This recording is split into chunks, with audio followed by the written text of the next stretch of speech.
Okay, give it a second. Okay. Good morning, good afternoon, good evening, everyone. Thank you for joining for another session of Azure Power Lunch. As you know, we record these calls and place the recordings on our YouTube channel. So if you don't want to be recorded, you may want to drop off now.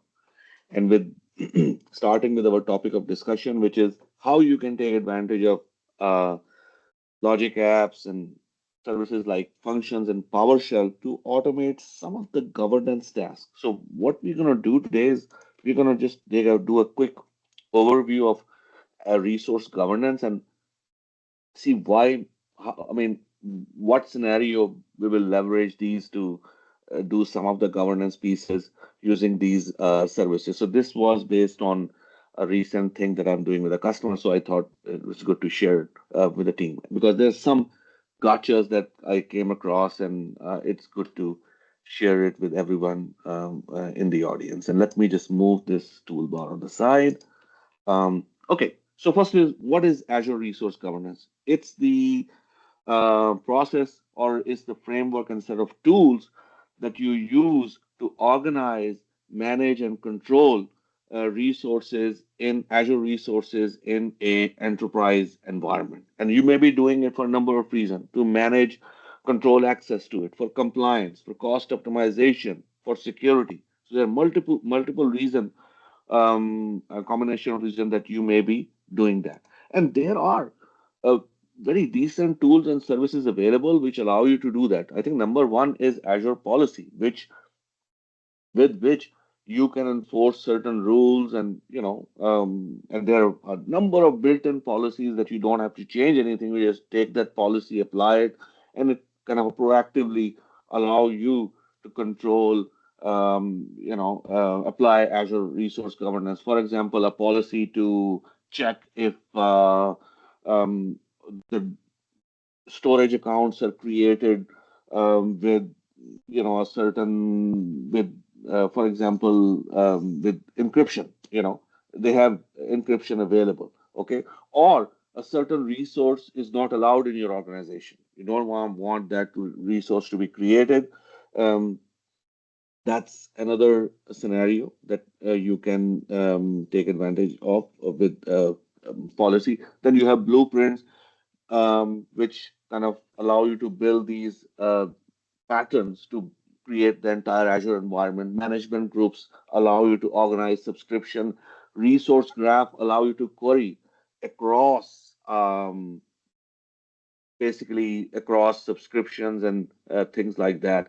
So across scopes, basically. So all of that stuff you can do, and of course, RBAC goes without saying. It allows you to enforce access, how you want to allow access to certain resources. So let's um, let's move forward.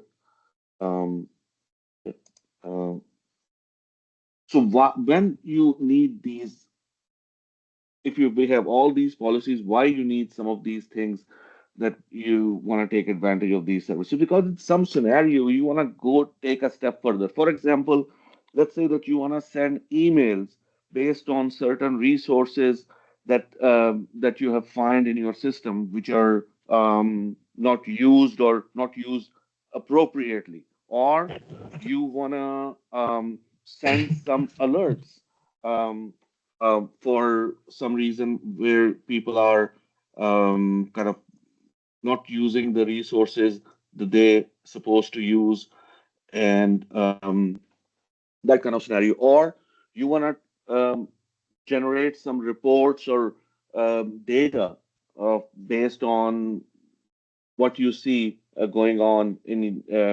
with different resources. So all of that stuff, basically you can do it with logic apps, functions, and PowerShell, and services which are available in Azure. So that's one of the example I want to share, and I want to kind of share some of the gotchas that kind of comes with it, and you have to keep in mind. So let's go there. So let's talk about one of the use case for our demo. So basically what we want to do is we want to identify all the unattached managed disk.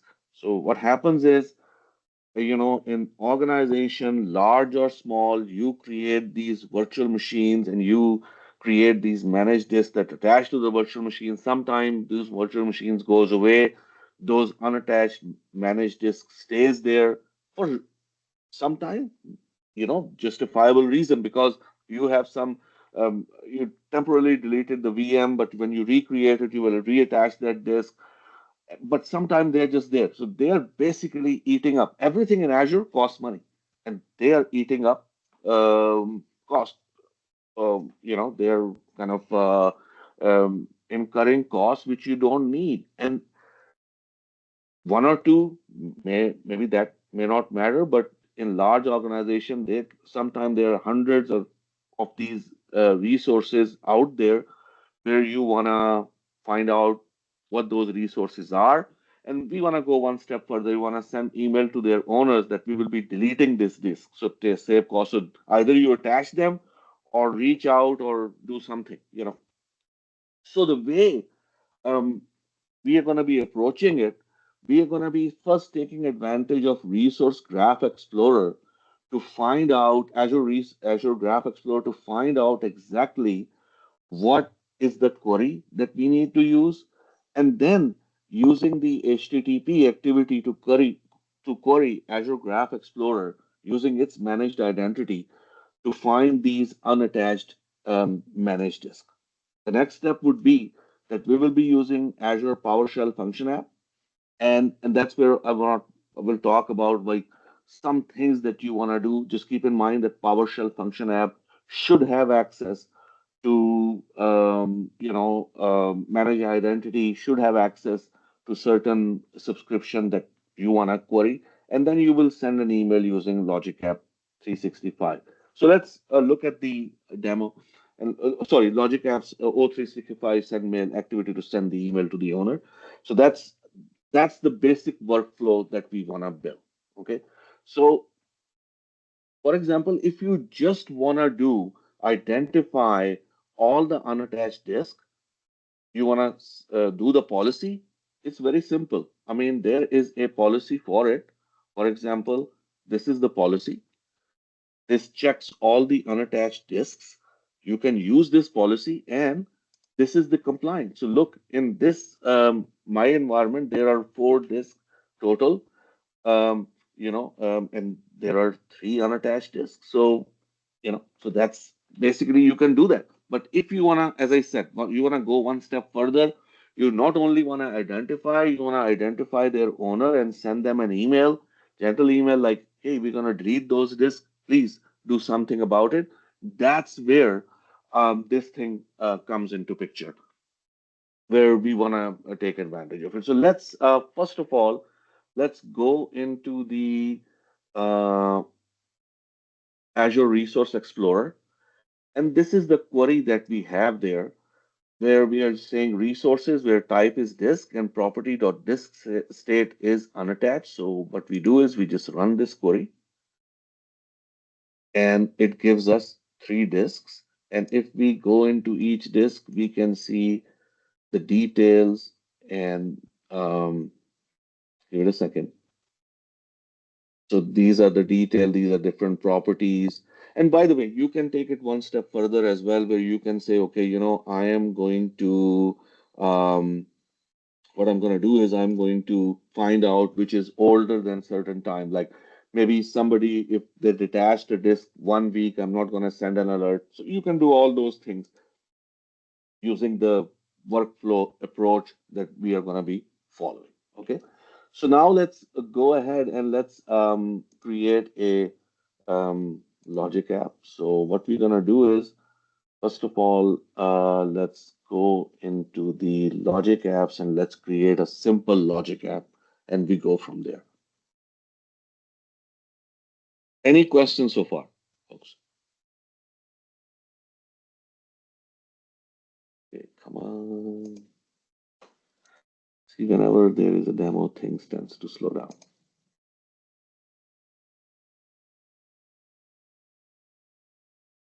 Okay, so yeah, let me show you here. Okay, so we are going to go into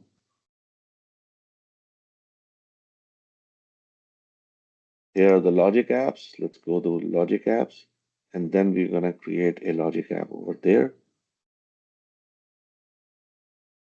And we are just going to be doing the consumption logic app. At this point, we're just showing the logic, of course, or like how the procedure. In the future, maybe if you wanna go with it, you may wanna do like a logic app standard and go with that. But we are just gonna be doing a consumption logic app. That's all. Okay. So I'm gonna use the consumption logic app, and here we go.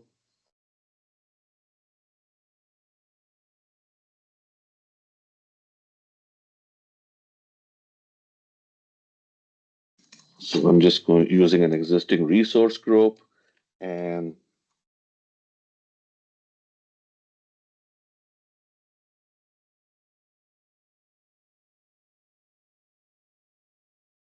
so this is the name, and I'm going to create it. And what I'm going to do is the first thing I'm going to do as soon as this logic app is created, I'm going to create a managed identity for it.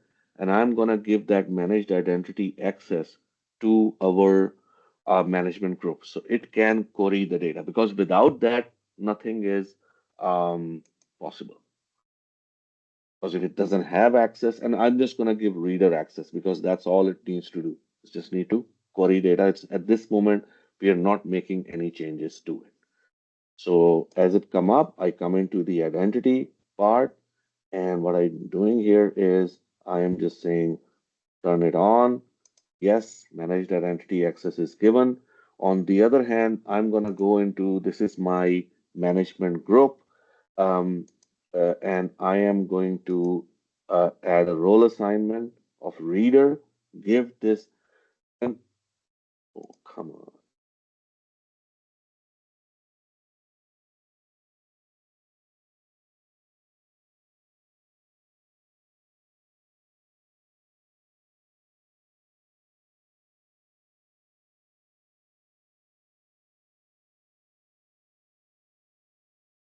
Okay, so let's give it a second. Sorry, guys. This sometime it takes. Once that come up, we are going to go in and we are going to give management groups.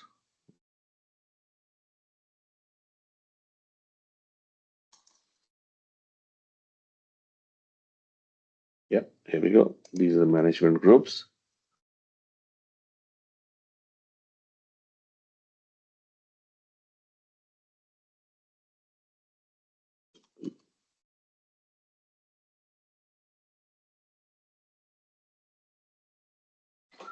So we are going to give it access as basically the read-only access, and then we go from there.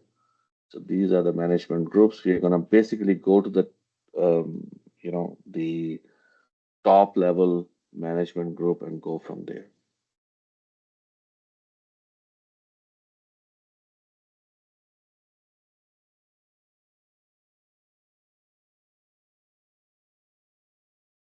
So we go into this one, and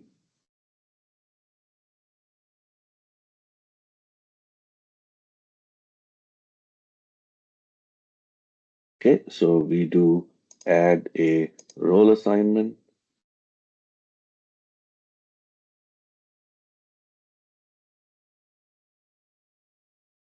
Yeah,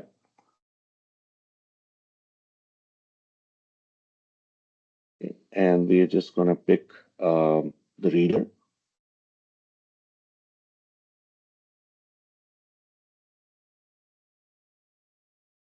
and we're gonna use the managed identity, select member, and I'm going to assign the logic app access to it.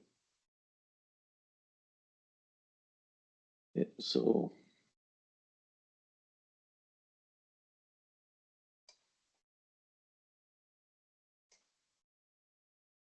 I'm gonna go in here, and I'm gonna go to the logic app, and here is the logic app that we just created.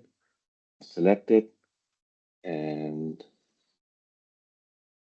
review and assign.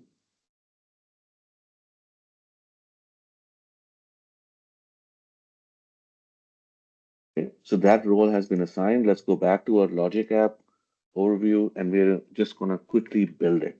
Okay. Um,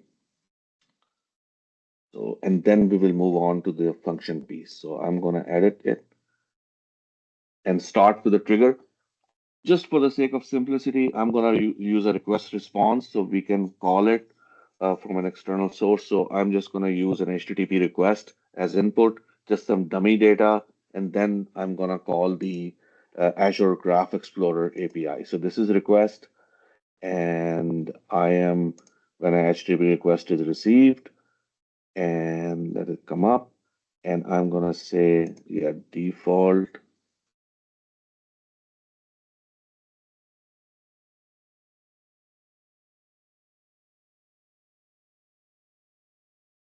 Okay, that's it. So I'm just doing some default schema, um, and I'm gonna say it's a post, and that's it. The next thing is I'm going to add an action, and this time I'm gonna do an HTTP, okay? Because we are calling and the Azure Resource Graph Explorer service. So here is the, I mean, without going into too much detail, if you look, this is the API that we are going to be calling, resources, because we are checking on resources. Method is host, and the next is header is content type, and that is application slash JSON. And in regards to the query parameter, that's going to be API version. So this is API version is this is the API version. Okay, so you can check. I mean, these are the settings that we have. In regards to the body, the same query that we did, but we have to give it for a valid body parameter. It will look something like this. Okay, so it's the same query. We are just passing it as a body parameter. The last part is we need to set authentication. Okay, so we did that, and let's scroll down a little bit.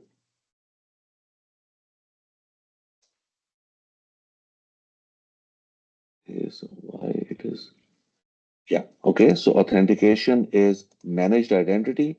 You can use user managed or system managed. We are using system managed, that's it. Okay, the last thing we want to do is add a response, and in the response we are using the return from the HTTP body. That's what we are using. Let's save it. Once we save it, it's gonna create the the URL for this. Let's copy this URL, and I'm going to bring up this kind of you can use Postman or anything. So I am bringing this up, and let's let's call it. So I'm going to new request. This is the URL. It's a post, um, and body is just gonna type in some junk. Okay. Because body is not doing anything, we're just testing it. Okay. And in terms of header, it's gonna be header name is content type, and that's application slash JSON. And let's call this.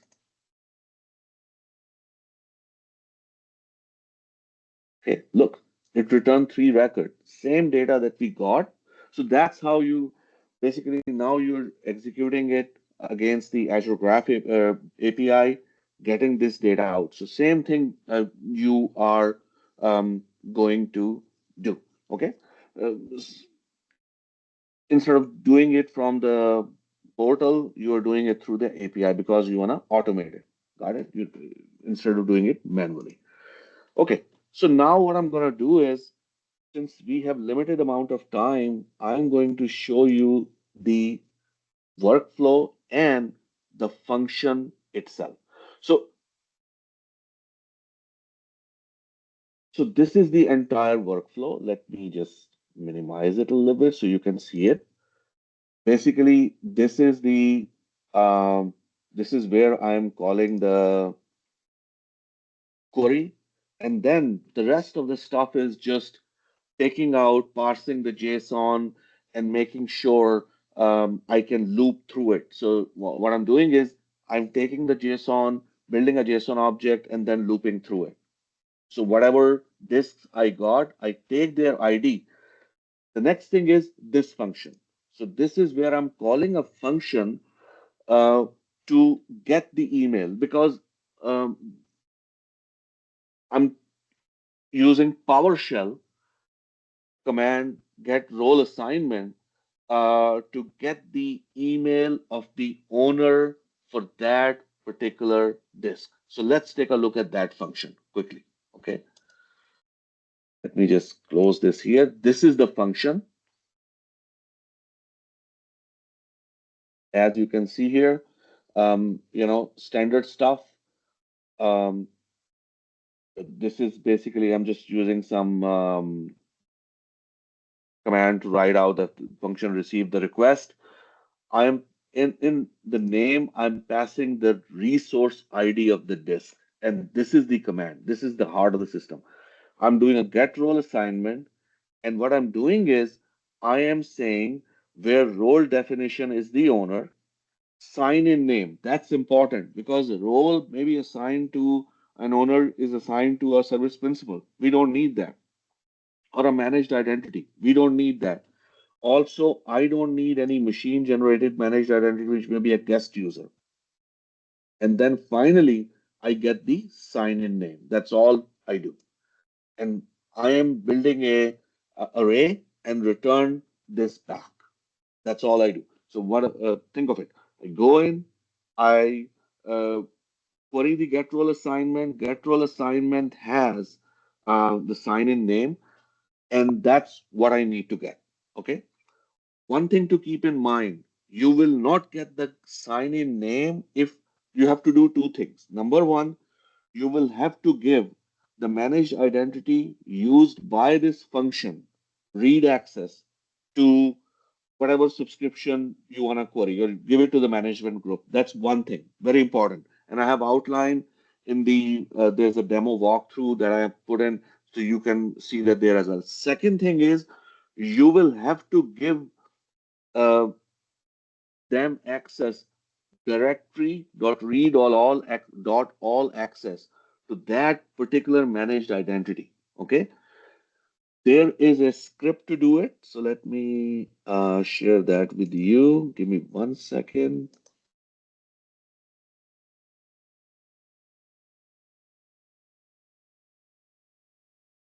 So this is my walkthrough. This is on GitHub. I have a link in the presentation as well. So if you want to repro that demo, and this is the graph permission. So basically, you need to give the graph permission to this particular managed identity. So that's the name of your managed identity, and you can change it. This you will never change. This is the graph application ID. This is the name of the permission. So you need the read all, and this is the steps. So basically, you need to run this script to give the permission. If you once you give the permission, as I said, number one, read permission on the management group. Second, directory.read all permission on the Azure Graph. Once you have that, then you are good to go. So once you are there, then if you run this script, it will return you back the IDs. Otherwise, sign-in name will not be there. It will not exist. So just keep that in mind. Okay. So if you are running this and you're not getting the sign-in name, the reason is you did not give the permission that I just showed you to the Azure Graph. Okay. So let's quickly run it.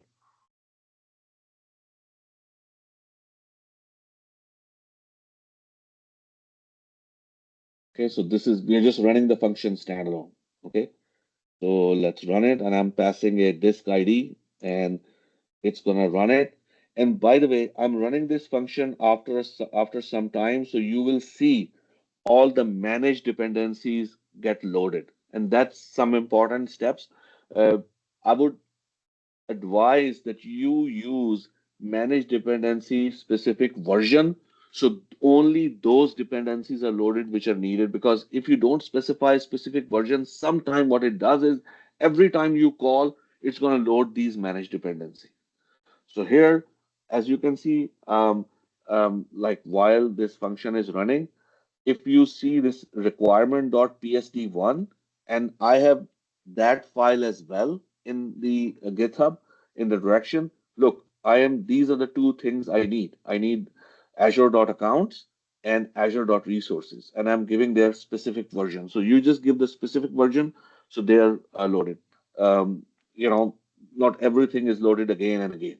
Second thing is in the host.json, make sure managed dependency enabled is equal to true. Once these things are there, you are good to go. Okay, so let's come back to our function. Um, yeah, the function is running, and look, it returns the name of the owner as Azure admin at ngazure.demo.com. So basically, these are the two key pieces. The rest of the stuff is just kind of plumbing. Number one, the Logic app to query the disk using Azure Graph Explorer API. Second piece, function to get the owner's email. That's all we need. So let's see end-to-end function running here. So this is the Logic app, and I'm going to go in here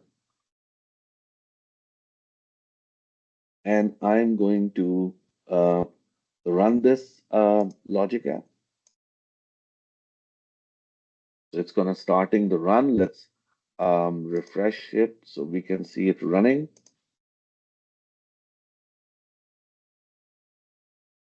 Any questions, folks?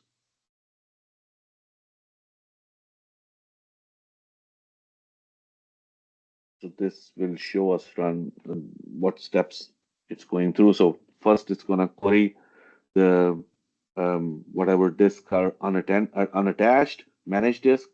Then it's going to go through, ask the function to give it the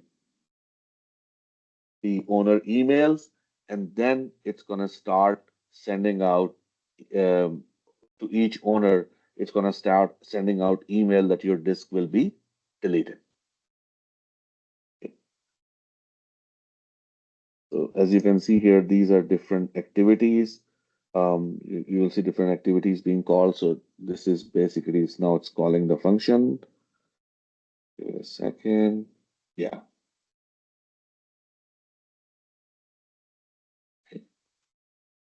And email should come. Yeah. Look, email started coming in. Look at that.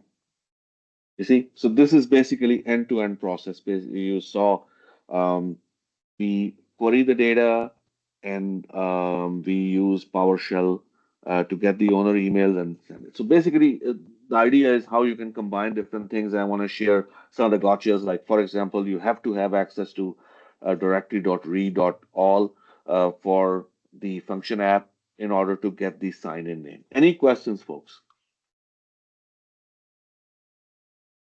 Okay. Just a quick heads up, there won't be any session next week for spring break. So thank you for joining, and hope you have a wonderful rest of your day and a great weekend. Thank you.